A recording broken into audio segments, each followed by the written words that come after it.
Maukah kalian aku tunjukkan ada amal yang terbaik?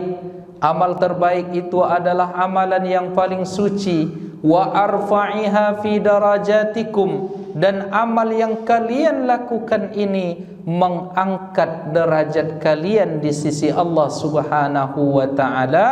Wa khairil lakum, dan amal yang aku akan sebutkan kepada kalian ini lebih baik min infaqiz zahabi wal wariqi, lebih baik daripada kalian menginfakkan emas dan perak.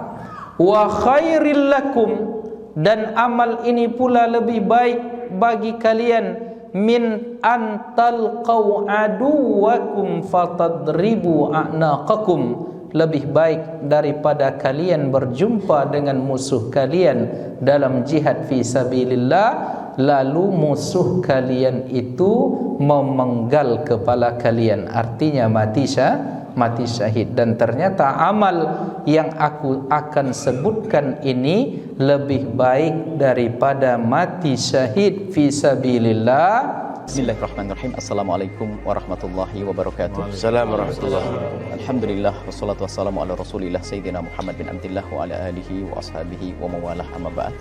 Yang sangat kami cintai Anda para perindu ridha Allah, pendamba kemuliaan, mulia di dunia dan mulia di akhirat.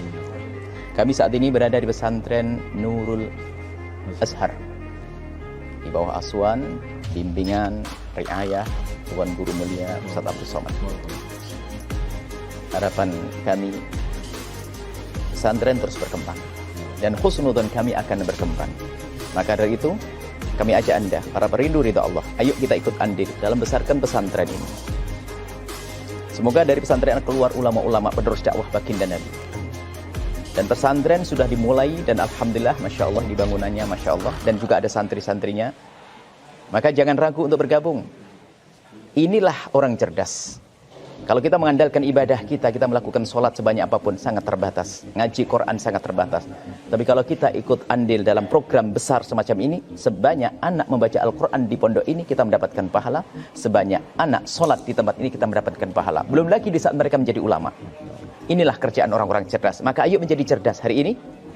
Jangan ragu, sisihkan rezeki Anda. Silahkan sisihkan rezeki Anda langsung ke pesantren Nurul Azhar, ke Bank Riau Kepri Syariah, nomor 82021666661, dan Bank Syariah Indonesia nomor rekening 14766666666 atas nama Yayasan Tabung Wakaf Umat, atau Bank Muamalat nomor rekening 2210666666 atas nama Yayasan Tabung Wakaf Umat.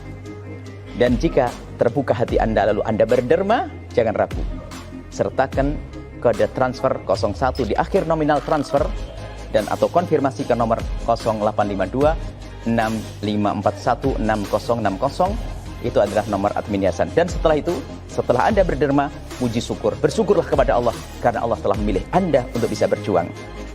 Nuhibbukum fillah. Assalamualaikum warahmatullahi wabarakatuh. Assalamualaikum warahmatullahi wabarakatuh.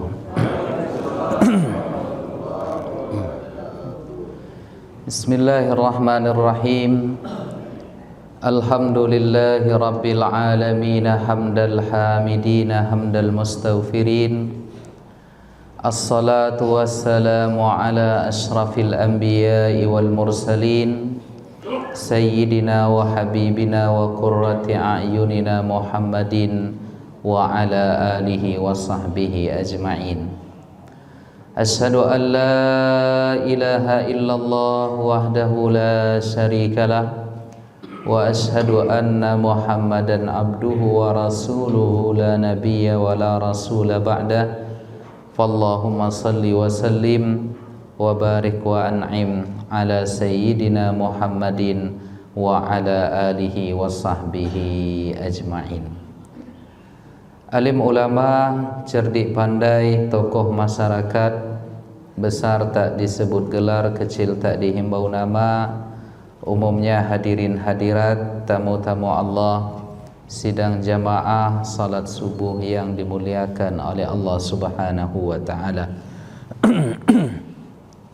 Alhamdulillahirabbil alamin. Kita bersyukur kepada Allah pada pagi yang penuh berkah ini. Allah meletakkan kita di barisan hamba-hambanya yang beribadah, yang memulai hari dengan rukuk dan sujud di hadapan Allah. Mudah-mudahan segala amal, segala kebaikan yang kita lakukan ini memberatkan timbangan kita di akhirat kelak. Amin ya rabbal alamin. Salawat dan salam tak lupa kita hadiahkan kepada Nabi kita Muhammad sallallahu alaihi wasallam. Allahumma salli wa sallim ala sayyidina Muhammad wa ala alihi wa sahbihi ajma'in. Bapak Ibu hadirin hadirat yang dimuliakan oleh Allah Subhanahu wa taala, kita lanjutkan kembali kajian kitab Al-Adhkar An-Nawawiyah, di mana pada pagi ini kita membaca hadis yang ke-31. Al-Imam An-Nawawi berkata, wa rawaina fihi, kami riwayatkan, kami menerima riwayat, wa fi kitab Ibnu Majah, juga riwayat ini ia dapatkan dari Sunan Ibnu Majah, an Abi Darda radhiyallahu anhu, bersumber dari Abu Darda, semoga Allah meridainya. Jadi sumber pertama hadis ini adalah sahabat Nabi yang bernama Abu Darda. Jadi bukan Masjid Abu Darda, tetapi nama sahabat Nabi yaitu Abu Darda. Jadi Bapak Ibu yang dimuliakan oleh Allah, ada cerita menarik sebelum kita masuk ke dalam hadisnya. Jadi Abu Darda ini pernah suatu ketika diminta oleh salah seorang sahabat, jika tidak silap beliau adalah Bilal bin Rabah. Jadi Bilal bin Rabah ini meminta kepada Abu Darda untuk ditemani pergi melamar seorang wanita Ansar di kota Madinah. Jadi Bilal jatuh hati kepada seorang wanita, lalu dia minta ditemani oleh Abu Darda melamar wanita tersebut kepada walinya. Lalu Bilal bin Rabah ini ditemani oleh Abu Darda radhiyallahu anhuma. Lalu keduanya sampai di rumah wanita yang dituju. Lalu apa kata wali yang ada di rumah itu? Marhaban bi muazzini Rasulillah, selamat datang muazzinnya Rasulullah sallallahu alaihi wasallam. Lalu setelah itu terjadilah perbincangan. Lalu Bilal bin Rabah mengutarakan isi hatinya bahwa dia datang dalam rangka melamar anak gadis yang ada di rumah itu. Nah, jadi kata orang tuanya, kata walinya, saya merasa terhormat dengan lamaran muazzin Rasulullah ini, tetapi keputusan tidak berada di tanganku. Berikan waktu sementara, saya tanyakan kepada anak gadis. Ya, lalu ditanyakan kepada anak gadisnya, Bapak Ibu. Lalu apa kata anak gadis tadi?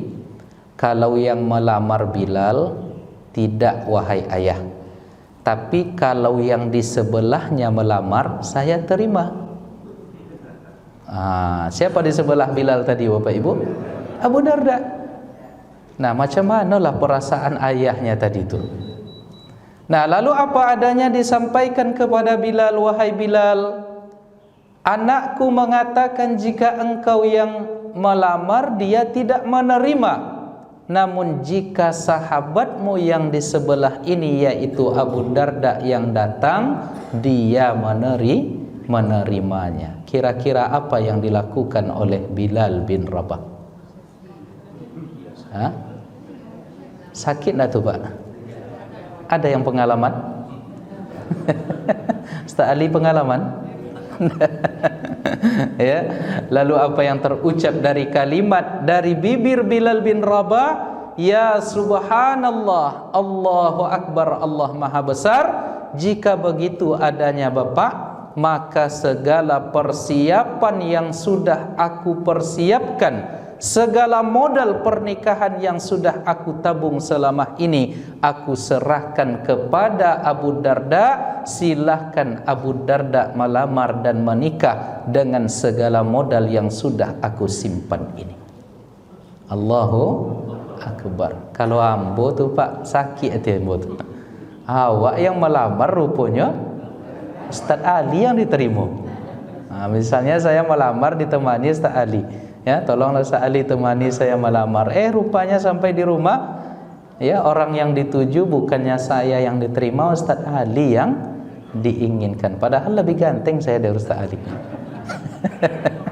Nah, itu yang terjadi. Ya, jika tidak silap, ya, jika tidak salah, itu cerita antara Abu Darda dengan Bilal bin Rabah. Lalu terjadilah pernikahan antara Abu Darda ini dengan wanita yang dituju oleh Bilal bin Rabah dengan segala modal, dengan segala harta yang sudah ditabung oleh Bilal bin Rabah. Itulah para sahabat itu, Bapak Ibu, bahkan mereka mampu berkorban untuk saudaranya, dan inilah yang dipuji oleh Allah Subhanahu wa taala, wa yu'thiruna ala anfusihim walau kana bihim khasasah. Mereka mampu mendahulukan saudaranya sekalipun mereka sangat membutuhkan.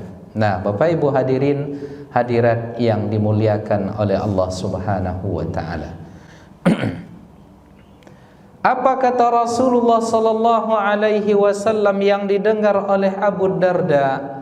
Qala Rasulullah sallallahu alaihi wasallam, berkata Nabi kita Muhammad sallallahu alaihi wasallam, ala unabbiukum, maukah kalian aku berikan kabar besar, informasi besar, bi khairi a'malikum, tentang sebaik-baik amal, wa azkaha inda malikikum, dan amal yang paling suci, yang mudah diterima oleh Allah Subhanahu wa taala. Jadi Nabi bertanya kepada para sahabat, maukah kalian aku tunjukkan ada amal yang terbaik? Amal terbaik itu adalah amalan yang paling suci, wa arfa'iha fi darajatikum, dan amal yang kalian lakukan ini mengangkat derajat kalian di sisi Allah Subhanahu wa taala, wa khairil lakum, dan amal yang aku akan sebutkan kepada kalian ini lebih baik min infaqiz zahabi wal wariqi, lebih baik daripada kalian menginfakkan emas dan perak, wa khairil lakum, dan amal ini pula lebih baik bagi kalian min antalqau aduwakum fatadribu a'naqakum, lebih baik daripada kalian berjumpa dengan musuh kalian dalam jihad fi sabilillah, lalu musuh kalian itu memenggal kepala kalian, artinya mati syahid. Dan ternyata amal yang aku akan sebutkan ini lebih baik daripada mati syahid fi sabilillah. Qalu, para sahabat menjawab, bala ya Rasulullah, tentu ya Rasulullah, tentu kami mau engkau beritahukan amal yang terbaik di sisi Allah, amal yang paling suci, mudah Allah menerimanya, amal yang mengangkat derajat kita di sisi Allah, dan amal yang lebih mantap daripada jihad fi sabilillah, setanding dengan mati syahid fi sabilillah. Lalu Nabi kita Muhammad sallallahu alaihi wasallam mengatakan amal itu adalah zikrullahi ta'ala, berzikir kepada Allah Subhanahu wa ta'ala. Artinya ketika kita selalu terkoneksi dengan Allah Subhanahu wa ta'ala, itu adalah sebaik amal, sesuci amal, setinggi amal, dan bahkan lebih mantap daripada sekedar berinfak dan berjihad fi sabilillah. Dan zikir kepada Allah itu adalah ketersambungan ruhani tali batin kita selalu kepada Allah Subhanahu wa ta'ala. Jadi ada orang Bapak Ibu yang mereka mungkin diam, tetapi pada saat diam mereka itu adalah zikir, ya. Jadi saya pernah berjumpa dengan beberapa orang, di dalam diam mereka itu mereka sesungguhnya sedang berzikir kepada Allah. Kalau kita berjumpa dengan mereka kita malu. Kenapa? Karena di saat diam, ya, mereka selalu mengamalkan wirid-wirid, hizib-hizib, zikir-zikir yang mereka rutinkan, yang mana itu menjadi amal andalan yang dinyatakan oleh Rasulullah sallallahu alaihi wasallam, la yazalu lisanuka rabban bi zikrillah, hendaklah lisan kita selalu basah dengan zikir kepada Allah Subhanahu wa ta'ala. Jadi ada rupanya amal yang sederhana, tetapi walaupun amal ini sederhana tetapi sesungguhnya dia berat dalam pengamalan, ya. Tetapi apabila sudah dibiasakan, maka kebiasaan ini akan menjadi mudah. Jadi ada pepatah mengatakan, bisa dek, apa istilahnya itu Pak? Lah bisa karena biasa. Atau bahasa mana tuh Bang? Peribahasa mana itu? Ya, di Kampar ada, di di Sumatera Barat ada juga istilah itu. Jadi bisa karena kita biasa. Maka biasakan zikir kepada Allah yang rupanya ini mengangkat derajat kita di sisi Allah, lebih mantap daripada berinfak fi sabilillah, lebih hebat pula daripada ketika kita mati dalam rangka berjihad fi sabilillah. Dan rupanya ini adalah sebaik amal, dan sebaik amal ini adalah ketika kita selalu terkoneksi kepada Allah Subhanahu wa ta'ala. Nah, Bapak Ibu hadirin hadirat yang dimuliakan oleh Allah, lalu tentang kemuliaan zikir ini ada informasi pembanding atau hadis lain yang menyebutkan, dan bahkan ini lebih menarik. Wa rawaina fi kitab at-Tirmizi, kami riwayatkan dalam Sunan At-Tirmizi, kata Imam An-Nawawi, an Ibni Mas'udin radhiyallahu anhu, bersumber dari Ibnu Mas'ud radhiyallahu an. Jadi Ibnu Mas'ud ini Bapak Ibu sekalian, dia adalah salah satu dari 4 Abdullah yang banyak meriwayatkan hadis Nabi.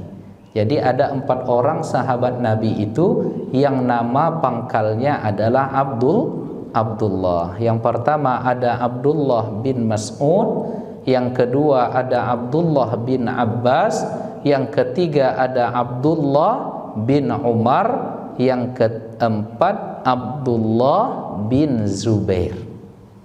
Coba ulang balik, Bu. Abdullah bin Mas'ud, Abdullah bin Abbas, Abdullah bin Umar, Abdullah bin Zubair. Dapat hadiah umrah, insyaallah. Amin. Ustaz Ali yang bayar nanti insyaallah. Ya, jadi Bapak Ibu, jadi Ibnu Mas'ud, jadi digelarlah dengan Ibnu Mas'ud, Ibnu Umar, Ibnu Abbas, Ibnu Zubair. Jadi yang menarik dari yang 4 ini, yang paling kurus, yang paling tidak indah fisiknya adalah Abdullah bin Mas'ud. Jadi dari 4 Abdullah ini yang secara fisik tidak bagus, dia kurus, dia tidak ganteng, ya. itu adalah Abdullah bin Mas'ud. Jadi pernah suatu ketika Abdullah bin Mas'ud atau Ibnu Mas'ud ini memanjat pohon kurma. Lalu dari bawah nampaklah kakinya begitu kurus oleh seorang sahabat yang bernama Abu Dzar. Jadi secara refleks Abu Dzar ini berkata, "Deh, kurus sekali lah Abdullah bin Mas'ud ini," kata Abu Dzar Al-Ghifari. Jadi Abu Dzar ini suka berkelakar, Bapak Ibu. Nah, ternyata apa? Ternyata kelakar Abu Dzar ini terdengar oleh Nabi.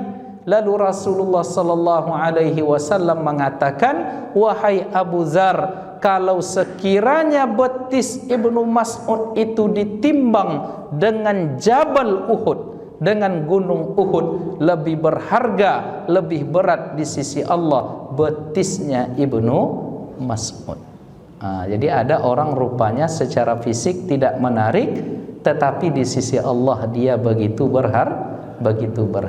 Jadi Ibnu Mas'ud ini walaupun kurus, rupanya betisnya lebih berat daripada gunung Uhud. Nah, Bapak Ibu hadirat yang dimuliakan oleh Allah, itu di antara manaqib atau kemuliaan Ibnu Mas'ud. Dan Ibnu Mas'ud ini radhiyallahu anhu mendengar bahwa Rasulullah sallallahu alaihi wasallam pernah bersabda, "Laqitu Ibrahim sallallahu alaihi salatu wassalam lailata usriyabi." Jadi Nabi berkata, "Saya berjumpa dengan Nabi Ibrahim pada malam saya diperjalankan dalam mukjizat Isra dan Mi'raj." Jadi Nabi Muhammad berjumpa dengan Nabi Ibrahim ketika dimi'rajkan oleh Allah Ta'ala.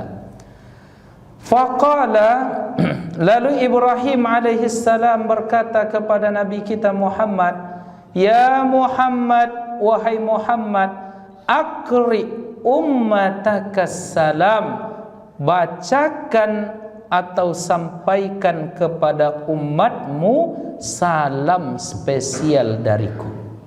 Jadi rupanya kita umat Nabi Muhammad ini mendapatkan salam dari Nabi Ibrahim alaihi salam. Nah, kemudian Nabi Ibrahim berkata kepada Nabi kita Muhammad, "Wa akhbirhum," dan beritahukan mereka wahai Muhammad, "Annal jannata," sesungguhnya surga itu, "Thayyibatut turbah," tanahnya begitu baik, "Azbatul ma," dan air yang ada di surga itu segar, sejuk, dan airnya sangat menghilangkan dahaga. Jadi kabarkan kepada umatmu. Jadi Nabi Ibrahim meminta kepada Nabi Muhammad untuk memberitahukan keadaan surga kepada kita. Dan ternyata surga itu adalah thayyibatut turbah, tanahnya baik, tanahnya subur, airnya segar, wa annaha qi'an, dan tanah di surga itu dengan suburnya begitu lapang, begitu besar, wa anna ghirasaha, dan sesungguhnya tanaman yang ditanam di lapangan yang lapang tadi, di tanah yang baik, mengalir di dalamnya air-air yang menyegarkan. Ternyata tanaman-tanamannya adalah subhanallah walhamdulillah wala ilaha illallah wallahu akbar. Nah, jadi Bapak Ibu yang dimuliakan oleh Allah, apa sesungguhnya maksud daripada hadis ini? Dari hadis ini ada beberapa pelajaran yang bisa kita ambil.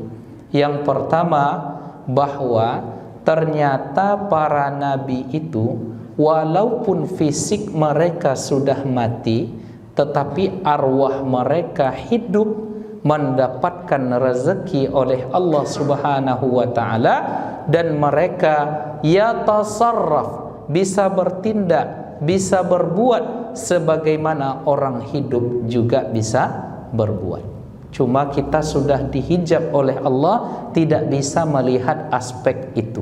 Tetapi sesungguhnya para nabi-nabi, orang-orang soleh, kemudian para wali-wali Allah, orang-orang yang mati syahid itu secara fisik mereka mati, tetapi secara ruh mereka hidup mendapatkan rezeki dari Allah Subhanahu wa ta'ala. Sayangnya kita tidak bisa menembus alam itu, kita dihijab oleh Allah, tidak bisa memperhatikan atau mengakses alam itu kecuali bagi orang-orang yang memang diizinkan oleh Allah Subhanahu wa ta'ala. Nah, maka oleh karenanya Nabi Muhammad itu ketika dalam perjalanan dari Masjidil Haram, Subhanalladzi asra bi'abdihi lailam minal Masjidil Haram ilal Masjidil Aqsa. Dalam perjalanan itu Nabi Muhammad bahkan mengatakan, saya melihat Nabi Musa alaihi salam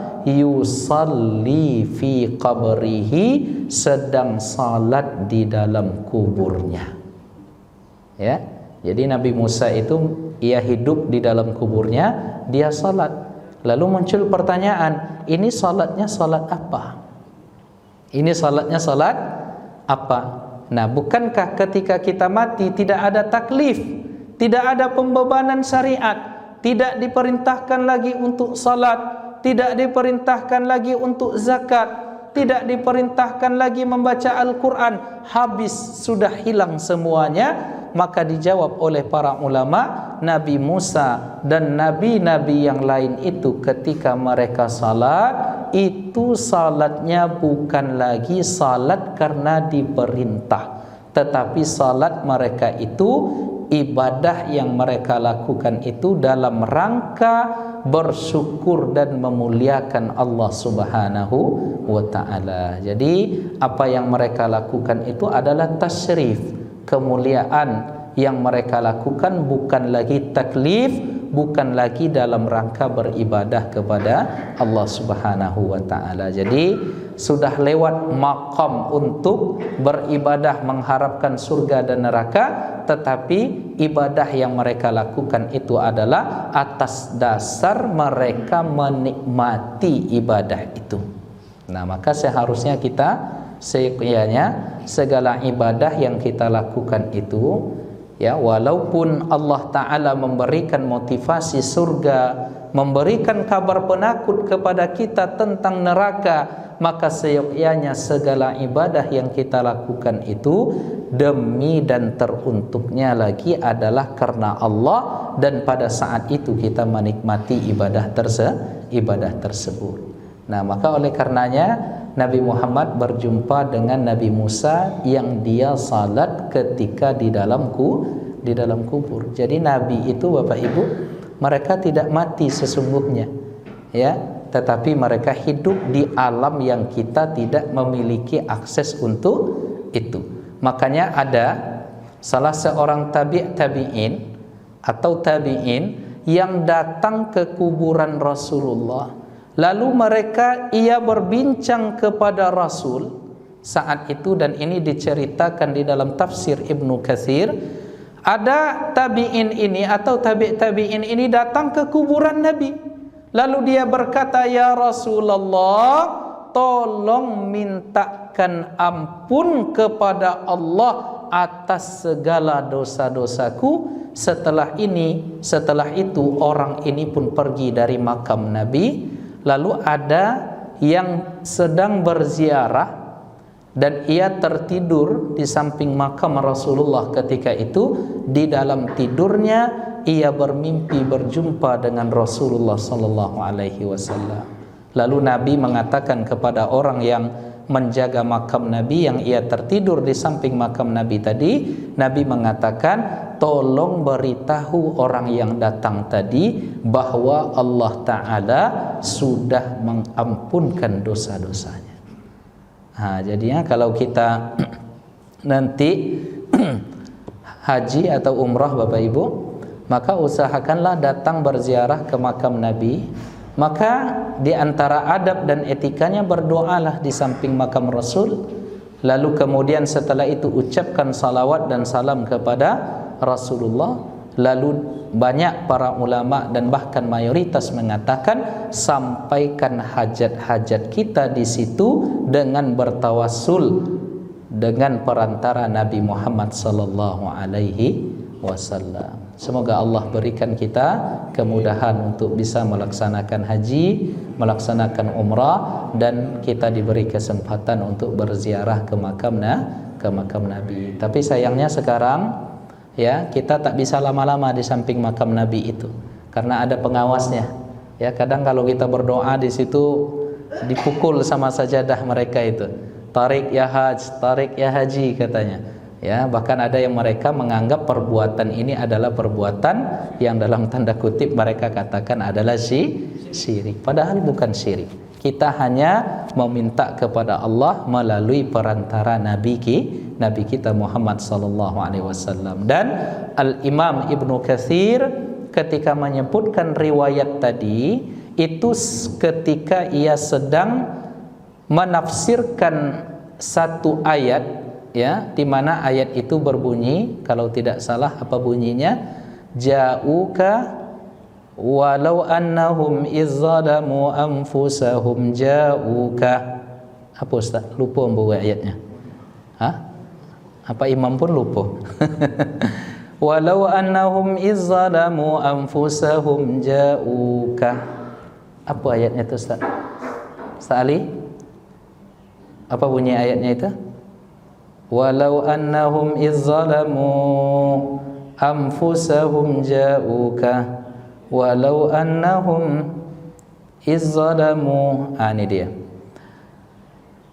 Dalam tafsir Ibnu Katsir disebutkan di sini dikatakan walau annahum izzalamu anfusahum ja'uka fastaghfirullah wastaghfara lahumur rasul lawajadullaha tawwabar rahima.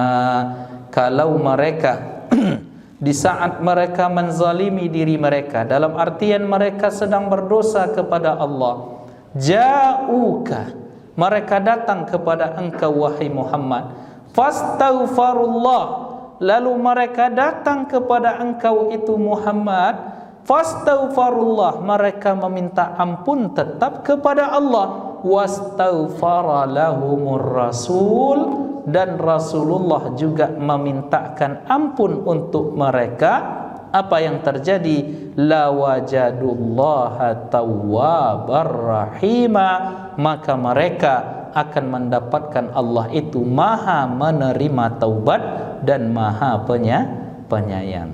Nah, ini dalam surat berapa ini? An-Nisa ayat 64 ya Ustaz. Di dalam surat An-Nisa ayat 64, silakan nanti Bapak Ibu cek di dalam surat An-Nisa ayat 64 ini. Itulah yang disampaikan oleh Al-Imam Ibnu Katsir, cerita tentang riwayat tadi, bahwa ketika seseorang tadi ia berdosa kepada Allah, minta ampunnya kepada Allah, tetapi mereka memintakan ampun pula melalui perantara Nabi Muhammad, baik ketika Nabi Muhammad hidup ataupun ketika Nabi Muhammad wafat, maka insya Allah la wajadullah, mereka akan mendapatkan Allah Ta'ala itu maha menerima taubat dan maha pengasih dan penyayang. Jadi ada yang datang ke kuburan Nabi, lalu ia berkata, wahai Nabi Muhammad, tolong sampaikan kepada Allah, minta ampunkan atas segala dosaku kepada Allah Subhanahu wa Ta'ala. Dan Nabi Muhammad mendengar di alam kuburnya apa yang diucapkan oleh umatnya tadi. Nah, jadi Bapak Ibu, jangankan Nabi Muhammad, Nabi Musa saja yang lebih, jangankan Nabi Musa, Nabi Muhammad saja yang lebih mulia daripada Musa, juga tentunya hidup di dalam kuburnya. Jadi Nabi Musa dilihat oleh Nabi kita, ia sedang salat di dalam kuburnya. Nah, begitu juga rupanya ketika dalam perjalanan Isra dan Mi'raj itu Nabi Muhammad berjumpa dengan Nabi Ibrahim alaihissalam. Dan sebelum berjumpa dengan Nabi Ibrahim di langit itu, di tingkatan langit-langit itu, ternyata seluruh nabi dan rasul dan seluruh penduduk langit mereka salat bermakmum, mereka menjadi makmum, mereka berimam kepada Nabi kita Muhammad sallallahu alaihi wasallam. Nah, itulah yang diucapkan ya di dalam tarhim yang kita baca di setiap subuh itu, Bapak Ibu. Ya. Apa masih ada tarhim di masjid kita ini, Ustaz? Udah jarang barangkali ya. Ada sesekali. Ya. Sebelum subuh itu kalau di musalla-musalla, masjid-masjid di kampung kan ada dibaca tarhim, Pak. Ya. Assalatu wassalamu alaik. Ada dibaca di sini? Hah? Apa namanya? Tarhim, yaitu tarhim. Nah, dalam kalimat tarhim itu ada sebuah kalimat wa taqaddamta lis-salati fasalla kullu man fis samai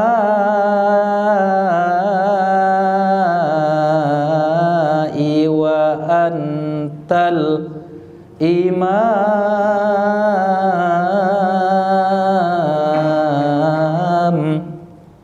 Masih hafal tuh, Ustaz? Kalau di kampung masih ada, tak tahu di Pekanbaru ini saya sudah jarang dengar, Pak. Ya, mungkin ada di beberapa masjid ya Pak Ji, ya, tetapi tidak. Ya, kini masalahnya tarhim kola dikatakan bid'ah pula. Jangan-jangan masjid tak membaca ini karena dianggap bid'ah. Insyaallah tidak bid'ah. Ya, insyaallah tidak bid'ah, tetapi itu adalah hal yang baik ya. Daripada kita membangunkan orang dengan bangun. Lebih baik kita membaca salawat. Maka di antara kalimat dari tarhim itu wa taqaddamta lis-salah, dan engkau maju melaksanakan salat wahai Nabi Muhammad, fa shalla kullu man fis sama, lalu salatlah seluruh makhluk yang ada di langit, para malaikat, arwah para nabi dan rasul, wa antal imam, dan engkaulah yang menjadi imam. Jadi Nabi Muhammad sallallahu alaihi wasallam menjadi imam salat. Jadi Bapak Ibu, ditemuilah oleh Nabi Muhammad berjumpa dengan Nabi Ibrahim alaihi salam. Lalu Nabi Ibrahim alaihi salam tadi mengatakan ya kepada Nabi Muhammad, tolong sampaikan dan bacakan salamku kepada umatmu wahai Nabi Muhammad sallallahu alaihi wasallam. Jadi pelajaran kedua yang kita ambil dari hadis ini, setelah kita dapat informasi bahwa para nabi dan para rasul itu mereka hidup di dalam kubur mereka dengan kehidupan yang kita tidak bisa mengaksesnya kecuali kepada orang-orang yang dipilih oleh Allah Subhanahu wa taala. Dan yang kedua pelajarannya dari hadis ini adalah ternyata umat Nabi Muhammad ini spesial. Ya, jadi kita umat Nabi Muhammad itu adalah umat yang paling spesial daripada umat-umat yang lain. Apa spesialnya kita? Di antaranya, di antara khasais kemuliaan yang kita dapatkan dari umat menjadi umat Nabi Muhammad ini, bahwa tidak ada yang masuk surga nanti yang pertama kecuali umat Nabi Muhammad, dan tidak ada yang kekal dari umat Nabi Muhammad ini di dalam neraka. Jadi kita berbahagia Bapak Ibu. Ya, alhamdulillah selama kita pernah mengucap la ilaha illallah, pada ujungnya nanti kita insyaallah akan masuk ke dalam surga. Cuma masalahnya transit dulu. Ya. Masalah transitnya kok lama tidaknya tergantung kita. Mudah-mudahan tanpa transit Bapak Ibu. Ya, amin. Karena satu hari di neraka itu transit sama dengan 1000 tahun di dunia. Jadi Bapak Ibu, mau enggak Bapak Ibu berjanji? Oh Bapak Ibu, kalau tak jumpa dengan saya di surga nanti tolong dicari. Jangan-jangan transit pula awak di situ. Tolong dicari ya Allah, ini ustaz kami dulu ya Allah. Ya, seperti apapun kesalahannya tolong dimaafkan. Kami dulu pernah bersama-sama merangkai kebersamaan dalam ketaatan. Kalau tak jumpa nanti Bapak Ibu, saya juga yang mencari. Jadi saling mencari-carilah kita nanti di surga. Mau Bapak Ibu? Mau?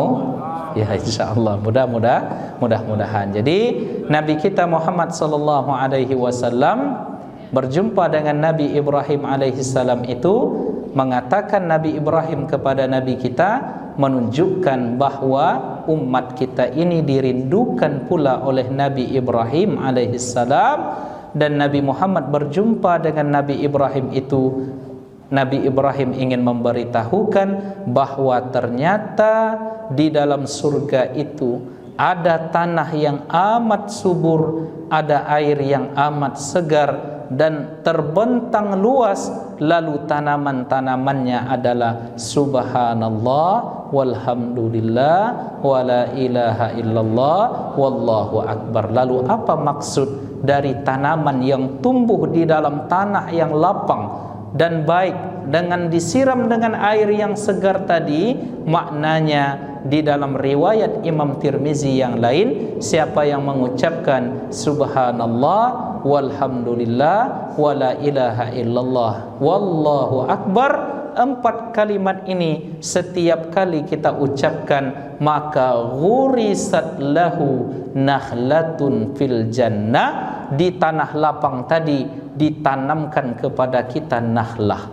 Nakhlah itu semacam pohon kurma, atau ada yang mengatakan pohon anggur, ditanamkan kepada kita di kebun kita di surga itu. Setiap kali kita mengucapkan subhanallah walhamdulillah wala ilaha illallah wallahu akbar, ditanamkan satu pohon untuk kita. Artinya apa? Semakin banyak kita mengucapkan itu, maka kita sudah berumah dan memiliki kebun di dalam surga. Maka kalimatnya enteng, lisan kita tak berat mengucapkannya, tinggal kita lagi sekarang merutinkan minimal setiap pagi dan setiap sore. Apa kalimatnya? Subhanallah walhamdulillah wala ilaha illallah Allahu akbar. Nah, itulah Bapak Ibu hadirin hadirat yang dimuliakan oleh Allah, kajian kita pada pagi ini yang mudah-mudahan menambah semangat kita untuk semakin taat kepada Allah. Karena sesungguhnya apa? Sesungguhnya ketika kita memperbanyak zikir kepada Allah, pada saat itu Allah menanamkan pohon kebaikan yang akan kita semai nanti di surga. Tetapi ketika di dunia kita merutinkan kalimat-kalimat thayyibah ini, pada saat itu sesungguhnya kita sedang menabung di lembaga jiwa kita yang begitu lapang. Lalu pada saat kita mati nanti, fisik dan lisan kita ini sesungguhnya pada saat itu sudah lemah. Tetapi karena ada dorongan dari lembaga jiwa kita yang terisi dengan kalimat-kalimat yang baik tadi, maka di akhir hayat lisan yang berupa fisik ini akan mudah nanti karena daya geraknya, baterainya di dalam kuat, yaitu dengan kalimat kebaikan, maka lisan kita akan mudah nanti mengucap la ilaha illallah. Jadi apa yang ada di dalam itu yang keluar. Mustahil air mineral ini Bapak Ibu ketika dituangkan akan mengeluarkan susu. Ya, kenapa? Karena isinya hanyalah air putih. Dia juga tidak akan mengeluarkan air teh, tidak akan mengeluarkan kopi, apalagi bandrek dan teh talua.